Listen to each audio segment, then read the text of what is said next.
Hello everyone, मैं हूं ममता माली and आप सभी देख रहे हैं सैनी एजुकेशन वीडियोस। आज हम पढ़ेंगे क्लास 10th मैथ से एक्सरसाइज है आपकी 3.3, जिसके क्वेश्चन नंबर फर्स्ट का सेकंड पार्ट, जिसमें आपको क्वेश्चन दो लीनियर इक्वेशन दी है। आपको सब्स्टिट्यूशन मेथड से भी करना है, एलिमिनेशन मेथड से भी करना है। ठीक है, दोनों लीनियर इक्वेशन दे रखी है। मैं पहले अप्लाई करूंगी अपनी सब्स्टिट्यूशन मेथड। ठीक है, तो 3x plus 4y is equal to 10, ये आपकी क्या हुई फर्स्ट इक्वेशन। सेकंड इक्वेशन क्या है आपके पास, 2x minus 2y is equal to 10, ये आपकी सेकंड इक्वेशन। देखो सब्स्टिट्यूशन मेथड जो है आप 3.2 में भी पढ़ के आए हुए हो। ठीक है, अब यहाँ पे क्या करना है, मैं इक्वेशन सेकंड, मुझे ओपिनियन छोटी लगती है तो मैं इसको चेंज करूंगी। ठीक है, तो फ्रॉम इक्वेशन सेकंड, अब क्या है इक्वेशन सेकंड, क्या है मेरे पास 2x minus 2y is equal to 2। अब देखो यहाँ पे 2 2 2 तीनों डिजिट में आ रहे, तो मैं कॉमन ले लूं तो ये तो और भी छोटी इक्वेशन हो जाएगी। अगर मैं ऐसे 2 कॉमन लेती हूँ, अंदर क्या बचेगा, x minus y is equal to 2। 2 यहाँ पे मल्टीप्लीकेशन में है, जाएगा डिवाइडेशन में। 2 यहाँ पे क्या है, मल्टीप्लीकेट में है, तो इक्वल के उधर जाएगा डिवाइडेशन में। ठीक है, तो x minus y is equal to 2/2। ठीक है, तो x minus y is equal to कितना मिलेगा आपको पास, 2 से 2 डिवाइड होगा तो आपको 1 मिलेगा। तो x माइनस वाई कितना मिला मुझे, 1। अगर मैं यहाँ से x की वैल्यू निकालती हूँ तो 1 प्लस वाई। ठीक है, ये मुझे क्या मिल गई, x की वैल्यू मिल गई। अब देखो x की वैल्यू जो है आपकी इस इक्वेशन में, ये आपकी इक्वेशन थर्ड बन गई। ठीक है, अब वैल्यू ऑफ x आप उस इक्वेशन में रखोगे जो आप चेंज नहीं करिए। देखो मैंने इक्वेशन सेकेंड को लिया था, फर्स्ट को कोई कुछ नहीं किया है, तो इक्वेशन फर्स्ट में x की वैल्यू रख दो। तो value value of x put in equation first. Equation first क्या है, देखो मेरे पास 3x plus 4y is equal to 10। 3x plus 4y is equal to 10।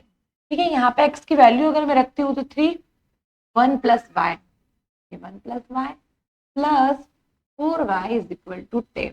ठीक है, अब यहाँ से 3 का अंदर मल्टीप्लीकेट होगा पूरे ग्रुप में, तो 3 1 जा 3 plus 3y plus 4y is equal to 10। यहाँ पे देखो आपके पास कितना मिलेगा, 4 और 3 कितने होते हैं, 7 इज इक्वल टू 10। यहाँ से 7y इधर ही रहेगा क्योंकि वेरिएबल है साथ में, तो 10 माइनस 3। डन, इतना कंप्लीट। अब यहाँ से देखो आप 7y इज इक्वल टू 10 में से 3 को सब्सट्रैक्शन करना है तो कितना बचेगा आपके पास, ओनली 7। तो y की वैल्यू कितनी मिलेगी आपको, 7/7, तो y मिलेगा आपको 1। ठीक है, 7 7 1। ठीक है, अगर y की वैल्यू आपको 1 मिली है तो y की वैल्यू आप इक्वेशन थर्ड में पुट कर दो, सबसे बेस्ट काम, सबसे इजी काम है। सब्स्टिट्यूशन मेथड तो बहुत इजी है। Value of y in equation, number scoring chapter है आपका ये, इक्वेशन थर्ड में रखती हूँ। ठीक है, इक्वेशन थर्ड क्या है मेरे पास, x is equal to 1 plus y. Y की वैल्यू कितनी आई मेरे पास, 1 आई है, तो x की वैल्यू कितनी मिलेगी मेरे पास, 2। ठीक है, y की 1, x की 2। ये तो आंसर आया आपका सब्स्टिट्यूशन मेथड से। क्या एलिमिनेशन मेथड से भी यही आना भी चाहिए। ठीक है, अब स्टार्ट करेंगे, इसी क्वेश्चन में एलिमिनेशन मेथड लगाएंगे हम। एलिमिनेशन मेथड, ठीक है, देखो इक्वेशन क्या दी है मुझे, 3x plus 4y is equal to 10, 2x minus 2y is equal to 2। Equation second, अब देखो मेरे पास इक्वेशन फर्स्ट में देखो x की टर्म अभी नहीं डिवाइड हो सकती, y की टर्म अभी डिवाइड नहीं हो सकती डायरेक्टली, तो मुझे कुछ ऐसा मल्टीप्लाई करना पड़ेगा किसी इक्वेशन में कि सेम हो जाए। अगर देखो मैं इस इक्वेशन को मल्टीप्लाई अगर 2 से करूं तो 4 हो जाएगा, 3 से करूं तो 6 हो जाएगा, तो ये दोनों तो इक्वल होंगे नहीं। बट अगर आप इसको नोट करो, तो अगर मैं इस इक्वेशन में 2 का मल्टीप्लाई करती हूं तो मेरा 2 2 जा 4 हो जाए, जिससे y दोनों डिवाइड हो जाएंगे। ठीक है, अब यहां से लगाओगे इक्वेशन सेकेंड। ठीक है, equation second in multiply by 2। 2 का मल्टीप्लाई करना है, ठीक है। अगर इक्वेशन सेकेंड में मैं 2 मल्टीप्लाई करती हूँ तो 2x minus 2y is equal to 2, ठीक है। यहां से 2 2 जा 4, 2 2 जा 4 एंड 2 2 जा 4। ये आपकी इक्वेशन क्या बन गई है? थर्ड इक्वेशन बन गई है। थर्ड, अब आपको करना क्या है? एलिमिनेशन मेथड लगानी। देखो मैंने किसको चेंज किया? मैंने सेकेंड इक्वेशन को चेंज किया। तो एक तरीके से ये आपकी नई जो इक्वेशन है ये भी आपका सेकेंड ही है।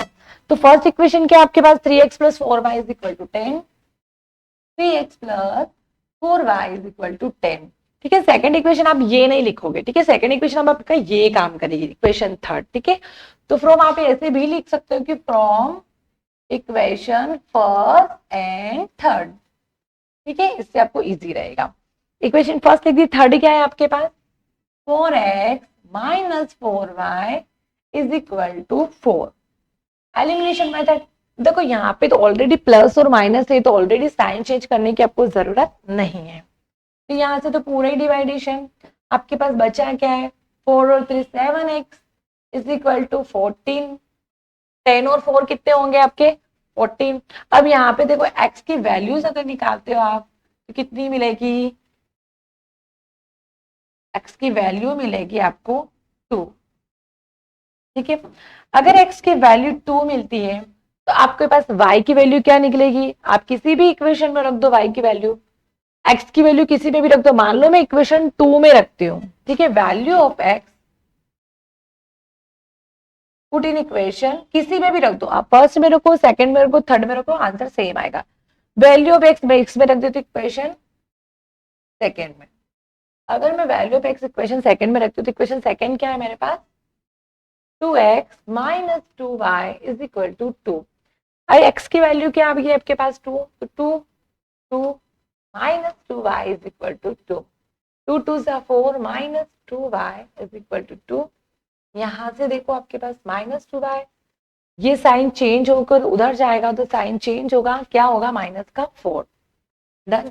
अब आपके पास देखो minus 2y is equal to 2 minus 4 यानी कि 2, बस साइन लगेगा माइनस का क्योंकि 4 बड़ा है। तो अगर मैं y की वैल्यूज निकालती तो माइनस 2 अपॉन माइनस 2 पूरा डिवाइडेशन होगा। तो आपके पास देखो माइनस से माइनस ब्रेक, 2 से 2 ब्रेक, तो y की वैल्यू क्या मिलेगी आपके पास?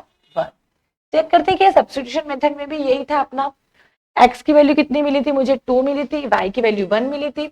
एलिमिनेशन में भी मुझे x की वैल्यू 2 मिली है, y की वैल्यू मुझे 1 मिली है, ठीक है। आई होप आपको ये क्वेश्चन समझ आया होगा। नेक्स्ट क्वेश्चन नेक्स्ट वीडियो में पढ़ेंगे।